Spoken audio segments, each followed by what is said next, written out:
Assalamualaikum warahmatullahi wabarakatuh.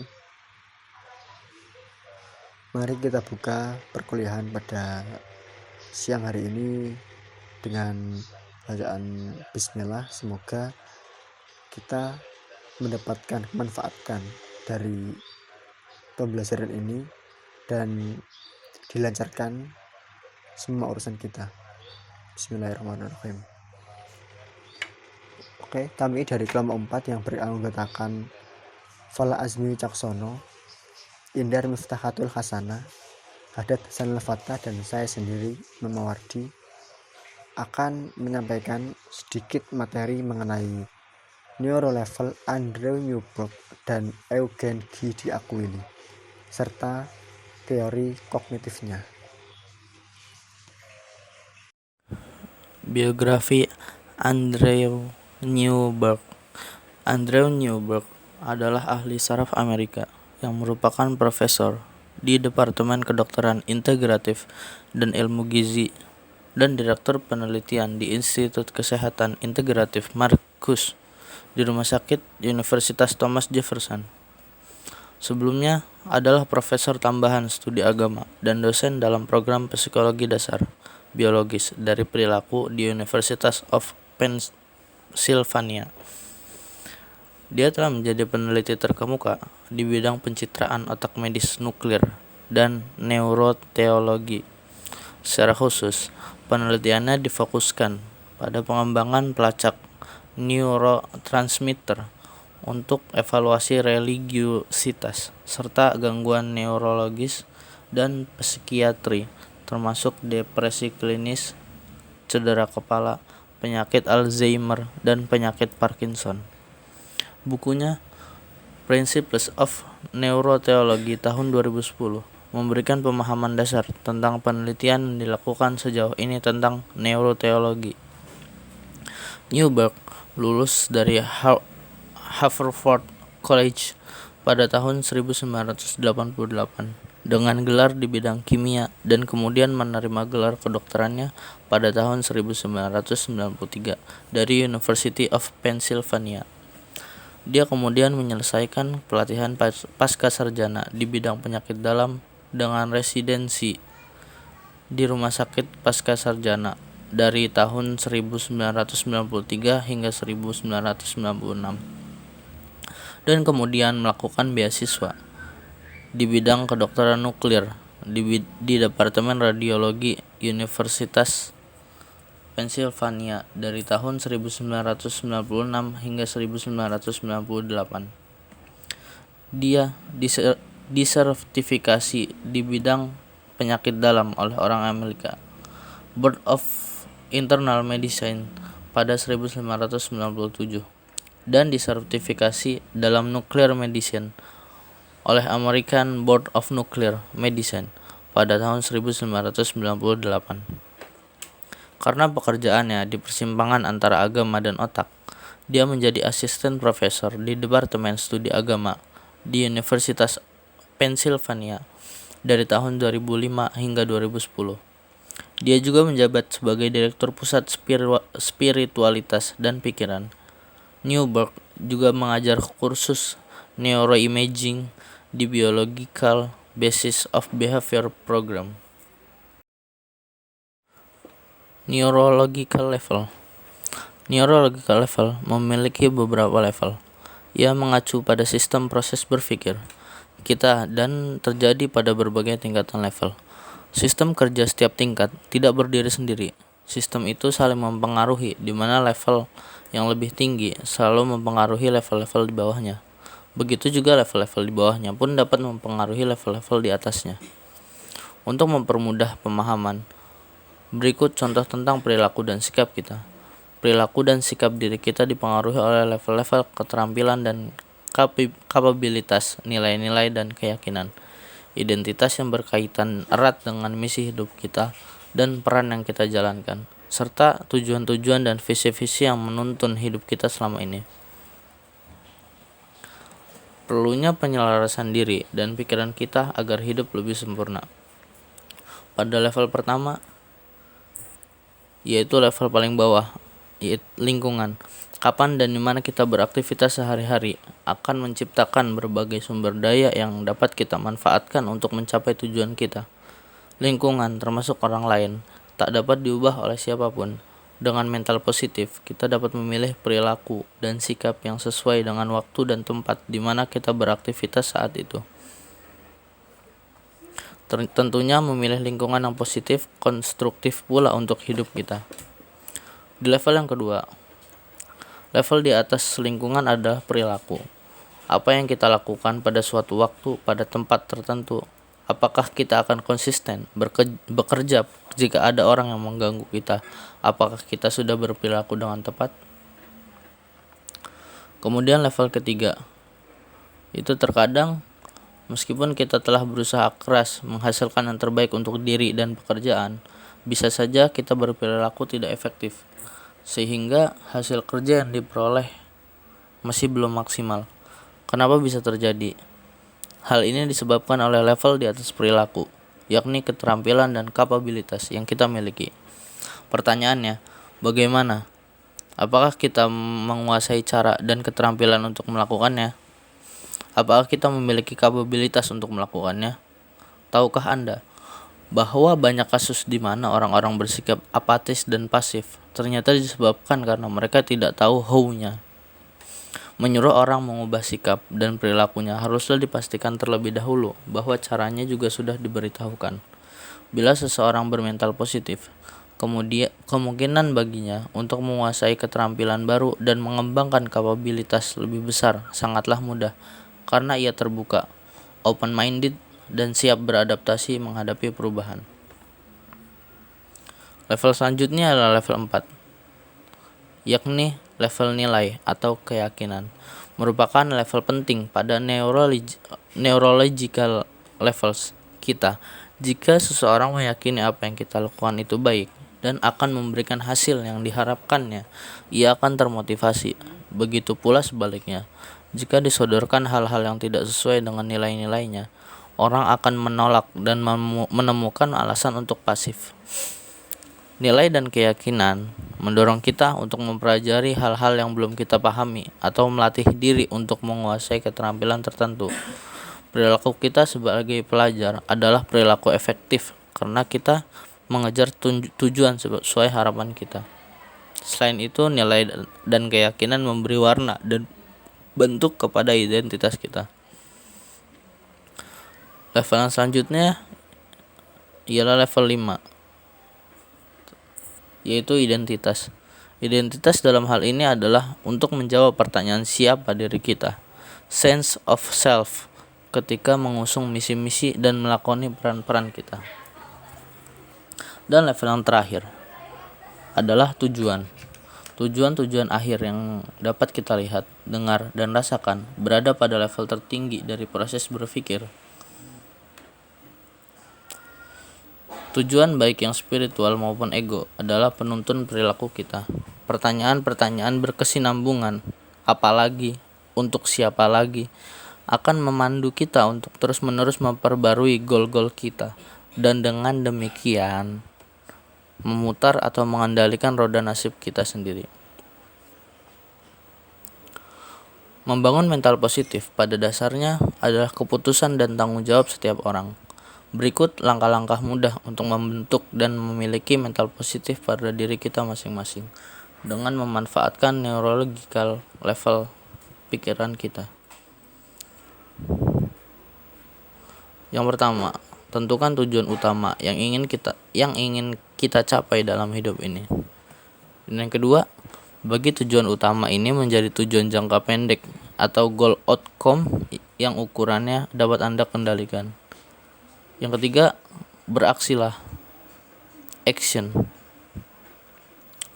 Kemudian selanjutnya yang keempat, jaga pikiran Anda agar selalu berada di ranah mental pemenang. Aktifkan intensi dan berikan penghargaan pada diri sendiri secara konsisten. Yang kelima, cari tahu bagaimana caranya mengubah perilaku yang tidak efektif menjadi perilaku efektif yang dapat menunjang citra diri luar dan dalam sebagai penendang utama, terutama dengan selalu melakukan yang terbaik. Kemudian yang keenam, Jagalah apa yang telah Anda capai dan telah menjadi milik Anda dan kembangkanlah. Ingat, Anda tidak selamanya berdiri di atas puncak kesuksesan.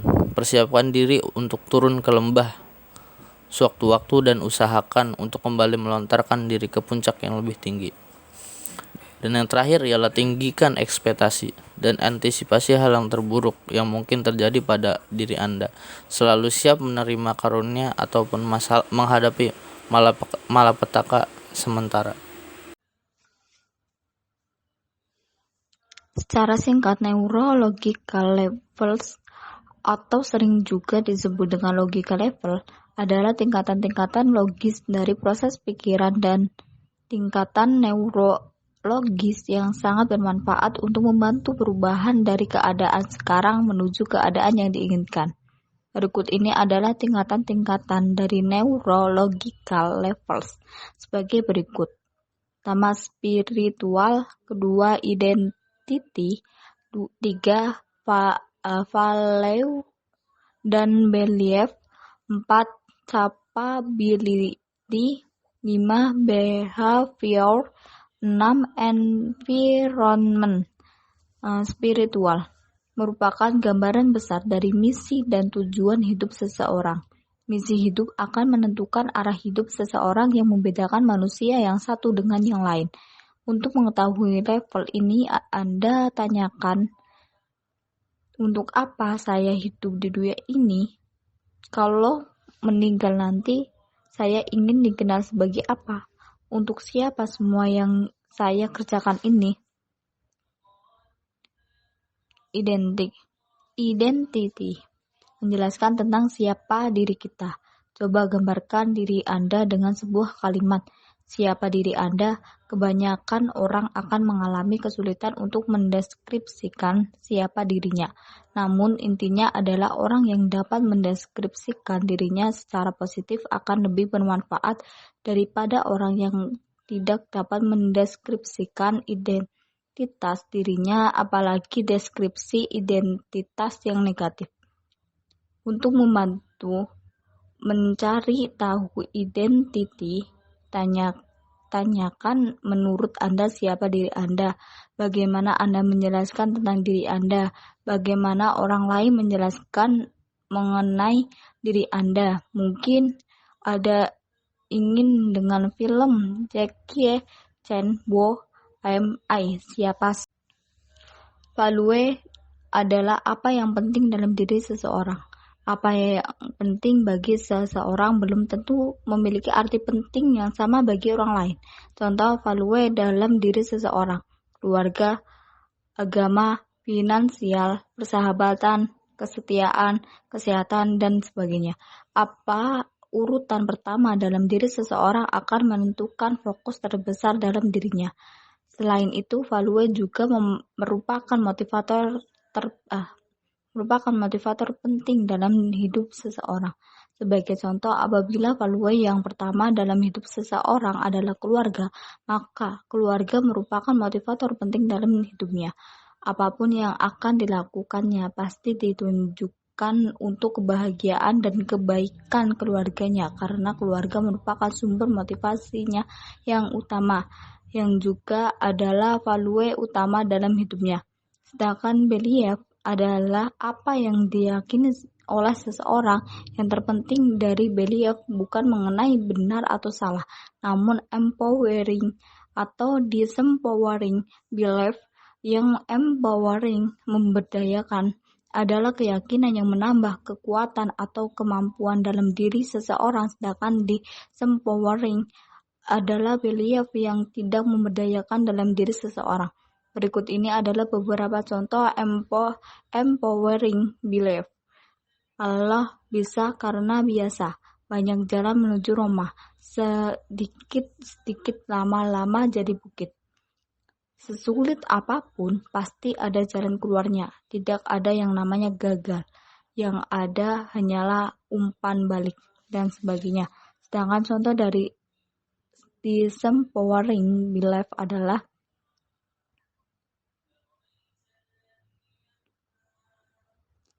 tidak mungkin bisa, ini terlalu sulit, itu sudah takdir, tidak bisa dirubah lagi. Latar belakang saya sudah seperti ini tidak mungkin bisa berubah. Environment atau lingkungan merupakan salah satu faktor penentu sukses tidaknya seseorang. Lingkungan dapat berupa orang-orang yang sering kita luangkan waktunya bersama atau benda-benda yang paling menyita waktu kita, misalnya TV, HP, dan sebagainya. Apa atau dengan siapa kita paling sering meluangkan waktunya bersama akan mempengaruhi diri kita baik secara positif maupun negatif, tergantung apa yang diinstal. Hal ini dapat terjadi karena interaksi kita dengan orang atau benda-benda seperti tersebut di atas akan menginstal baca mempengaruhi diri kita baik secara langsung maupun tidak langsung. Contohnya, banyak orang mengikuti perilaku tokoh dalam sinetron TV yang ditontonnya walaupun itu cuma sekedar cerita fiksi semata. Ada ungkapan yang menarik sehubungan dengan orang-orang yang sering kita temui. 5 orang yang sering kita temui akan membentuk diri kita seperti mereka. Misalnya 5 orang yang sering kita luangkan waktu bersamanya adalah pengusaha, maka kemungkinan besar kita mirip-mirip seperti mereka. Namun apabila 5 orang yang sering kita luangkan waktunya bersama adalah pengangguran, maka kita juga akan mirip-mirip dengan mereka. Oleh karena itu, pastikan Anda berada dalam lingkungan yang tepat dan mendukung perkembangan diri Anda. Jadi, neurolevers itu sejatinya adalah alat bantu untuk memudahkan kita melakukan perubahan dan memiliki rencana-rencana yang realistik. Di level mana kita ingin melakukan perubahan, maka minimal kita perlu melakukan intervensi satu level di atasnya. Jika sebuah rencana sudah teramat detail, berarti ia telah berada di level perilaku atau bahkan lingkungan. Yang kita perlukan adalah mengecek apabila ia telah memiliki sambungan dengan level-level di atasnya sehingga menghadirkan makna yang mendalam. Sebaliknya, sebuah rencana yang masih global, yang masih berada di level atas, kita perlu mendefinisikannya dengan lebih detail untuk menjadikannya nyata, sehingga memudahkan untuk dilakukan eksekusi. Biografi Eugene G. D'Aquili lahir pada tahun 1940 dan meninggal pada tahun 1998. Ia adalah seorang psikiater penelitian yang mengkhususkan diri dalam mempelajari anggota komunitas religius, misalnya pemindaian citra otak. Beliau menerbitkan beberapa buku, diantaranya adalah Why Good One Go Away, Brain Science and the Biology of Belief pada tahun 2001 bersama Andrew Newberg dan Vince Ross, yang diterbitkan oleh penerbit Ballantine Books. Kemudian The Mystical Mind, Probing the Biology of Religious Experience pada tahun 1999 bersama Andrew Newberg, yang diterbitkan oleh penerbit Fortes Press.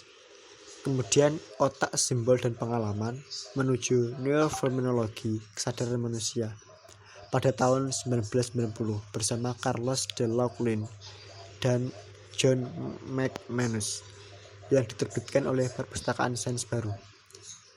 Kemudian ada The Spectrum of Ritual, a Biogenetic Structural Analysis pada tahun 1979 bersama Carlos de Lauchlin dan John McManus, yang diterbitkan oleh Columbia University Press.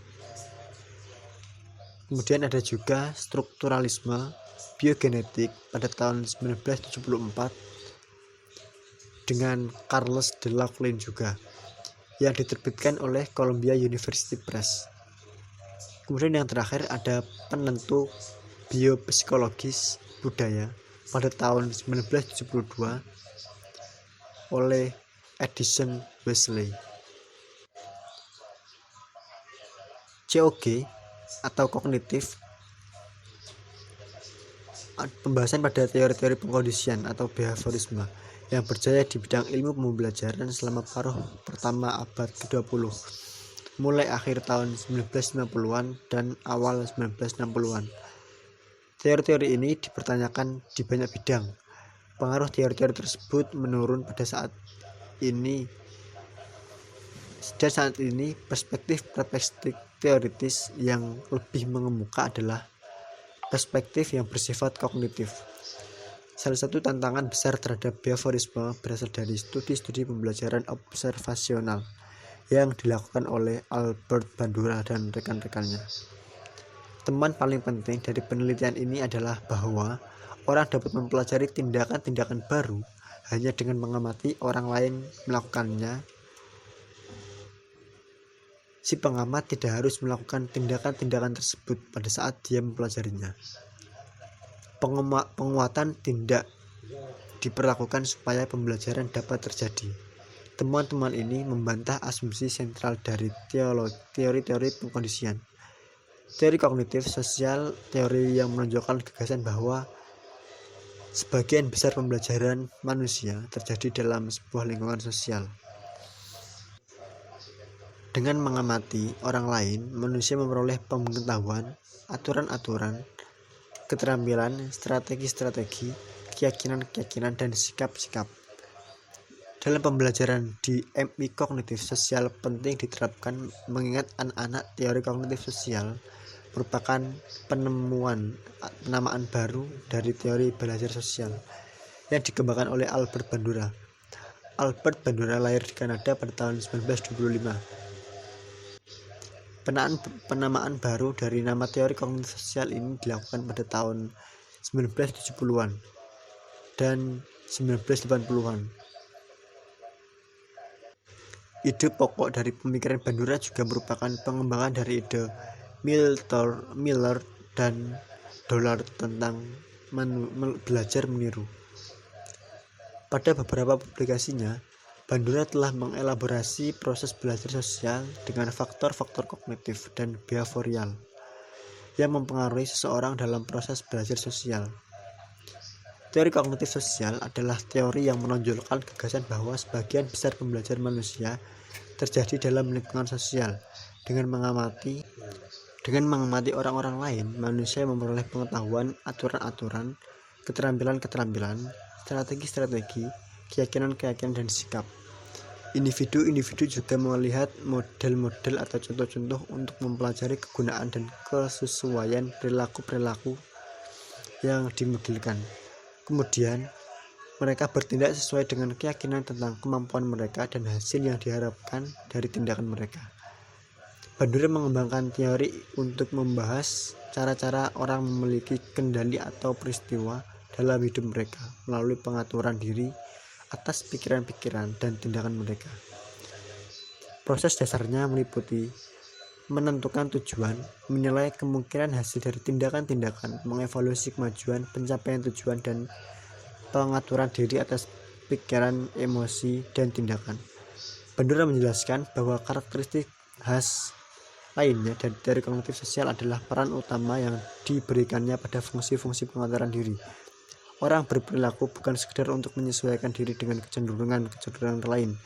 Kebanyakan perilaku mereka dimotivasi dan diatur oleh standar internal dan reaksi-reaksi terhadap tindakan mereka sendiri yang terkait dengan penilaian diri. Tingkah laku dihadirkan oleh model yang diperhatikan oleh pelajar. Tingkah laku kemudian dikode dan disimpan oleh pembelajar. Pemrosesan kode-kode simbolik, skema hubungan segitiga antara lingkungan, faktor-faktor personal, dan tingkah laku. Selain itu, proses perhatian attention sangat penting dalam pembelajaran, karena tingkah laku yang baru tidak akan diperoleh tanpa adanya perhatian pembelajar. Proses retensi sangat penting agar pengkodean simbolik tingkah laku dan dalam visual atau kode verbal dan penyimpanan dalam memori dapat berjalan dengan baik. Dalam hal ini, ulangan memegang peran penting. Proses motivasi yang penting adalah penguatan dari luar, penguatan dari dirinya sendiri, dan vicarious reinforcement atau penguatan karena imajinasi. Karena melibatkan atensi, ingatan, dan motivasi, teori Bandura dilihat dalam kerangka teori behavioral kognitif. Teori belajar sosial membantu memahami terjadinya perilaku agresi dan penyimpangan psikologi dan bagaimana memodifikasi perilaku. Teori Bandura menjadi dasar dari perilaku pemodelan yang digunakan dalam berbagai pendidikan secara massal. Lebih lanjut, Bandura menjelaskan penguasaan skill dan pengetahuan yang kompleks tidak hanya bergantung pada proses perhatian, retensi, motor, reproduksi, dan motivasi, tetapi juga dipengaruhi oleh unsur-unsur yang berasal dari diri pembelajar sendiri, yakni sense of self-efficacy. Keyakinan pembelajar bahwa ia dapat menguasai pengetahuan dan keterampilan sesuai standar yang berlaku. Self-regulatory adalah menunjuk kepada struktur kognitif yang memberi referensi tingkah laku dan hasil belajar. Yang kedua, subproses kognitif yang merasakan, mengevaluasi, dan mengatur tingkah laku kita. Dalam pembelajaran self-regulatory akan menentukan goal setting dan self-evaluation. Pembelajar dan merupakan dorongan untuk meraih prestasi belajar yang tinggi dan sebaliknya. Menurut Bandura, pembelajar sukses, instruktur, guru, dosen harus dapat menghadirkan model yang mempunyai pengaruh yang kuat terhadap pembelajar, mengembangkan self of mastery dan self efficacy, serta reinforcement bagi pembelajar. Hal-hal yang harus diperhatikan dalam menerapkan teori belajar sosial adalah ciri-ciri kuat yang mendasarinya, yaitu 1. Mementingkan pengaruh lingkungan, 2. Mementingkan bagian-bagian, 3. Mementingkan peranan reaksi, 4. Mengutamakan mekanisme terbentuknya hasil belajar melalui prosedur stimulus respon, 5. Mementingkan peranan kemampuan yang sudah terbentuk sebelumnya, 6. Mementingkan pembentukan kebiasaan melalui latihan dan pengulangan, 7. Hasil belajar yang dicapai adalah munculnya perilaku yang diinginkan. Sebagai konsekuensi teori ini, para guru yang menggunakan paradigma behaviorisme atau teori belajar sosial akan menyusun bahan pelajaran dalam bentuk yang sudah siap, sehingga tujuan pembelajaran yang harus dikuasai siswa disampaikan secara utuh oleh guru. Guru tidak banyak memberi ceramah, tetapi instruksi singkat yang diikuti. Contoh-contoh baik dilakukan sendiri maupun melalui simulasi. Bahan pelajaran disusun secara hierarki dari yang sederhana sampai pada yang kompleks. Tujuan pembelajaran dibagi dalam bagian kecil yang ditandai dengan pencapaian suatu keterampilan tertentu. Pembelajaran berorientasi pada hasil yang dapat diukur dan diamati. Kesalahan harus segera diperbaiki. Pengulangan dan latihan digunakan supaya perilaku yang diinginkan dapat menjadi kebiasaan. Hasil yang diharapkan dari penerapan teori behavioristik adalah terbentuknya suatu perilaku yang diinginkan.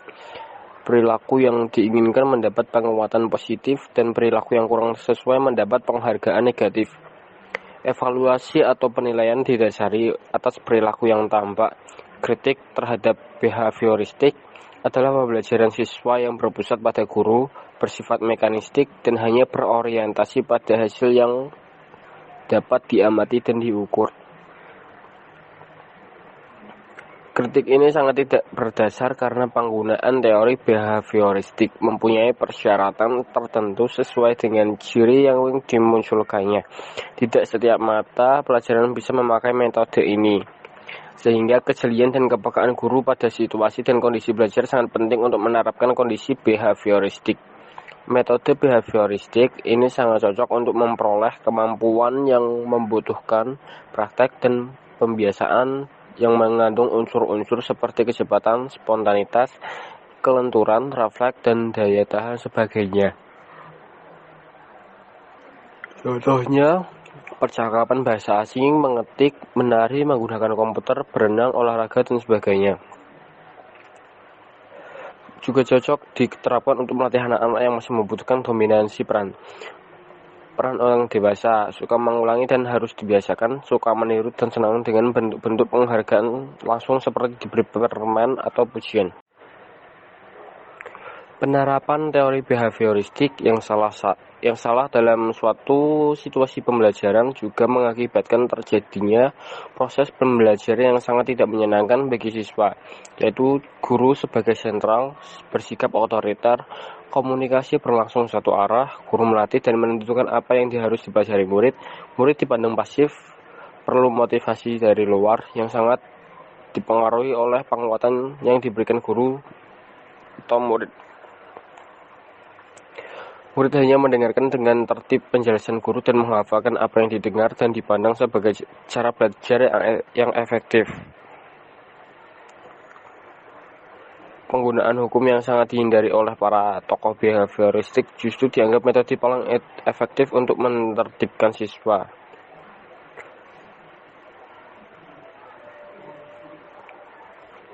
Faktor-faktor penting dalam belajar melalui observasi. Tentu saja mengamati orang lain melakukan sesuatu tidak mesti berakibat belajar. Karena belajar melalui observasi memerlukan beberapa faktor atau prakondisi menurut Bandura. Ada 4 proses yang penting agar belajar observasi dapat terjadi, yakni 1. Perhatian, 2. Representasi, 3. Peniruan tingkah laku model, 4. Motivasi dan penguatan.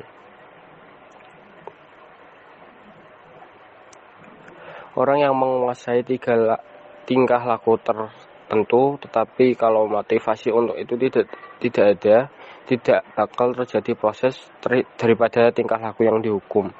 Imitasi tetap terjadi walaupun model tidak diganjar. Sepanjang pengamatan melihat model mendapat ciri-ciri positif yang menjadi tanda dari gaya hidup yang berhasil, sehingga diyakini model umumnya akan diganjar. Dampak belajar, setiap kali respon dibuat akan diikuti dengan konsekuensi. Ada yang konsekuensinya menyenangkan dan ada yang tidak menyenangkan. Ada yang tidak masuk ke kesadaran sehingga dampaknya sangat kecil. Penguatan baik positif maupun negatif nampaknya tidak otomatis sejalan dengan konsekuensi respon. Konsekuensi dari suatu respon mempunyai 3 fungsi. 1. Pemberi informasi, 2. Memotivasi tingkah laku yang akan datang, 3. Penguat tingkah laku.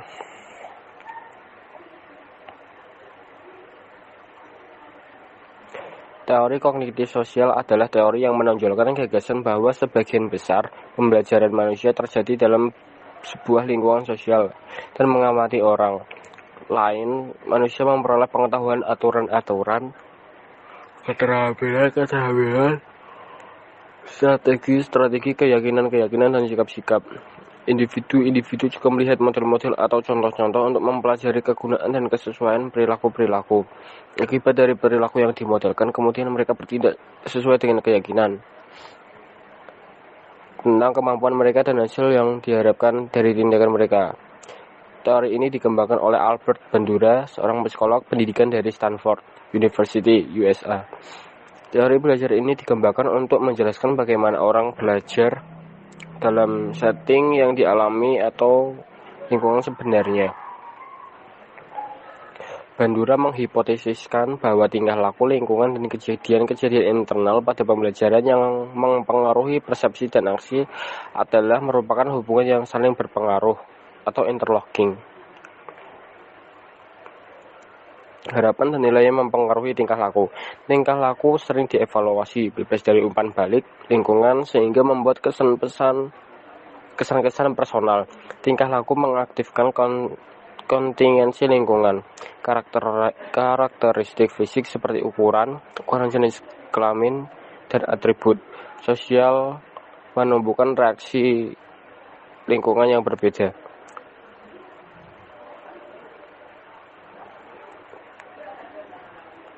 Pengakuan sosial yang berbeda mempengaruhi konsepsi diri individu. Kontingensi yang aktif dapat merubah intensitas atau arah aktivitas. Tingkah laku dihadirkan oleh model. Model diperhatikan oleh pelajar. Tingkah laku atau kemampuan dikode dan disimpan oleh pembelajar. Pemrosesan kode-kode simbolik, skema sehubungan segitiga antar lingkungan, faktor-faktor personal dan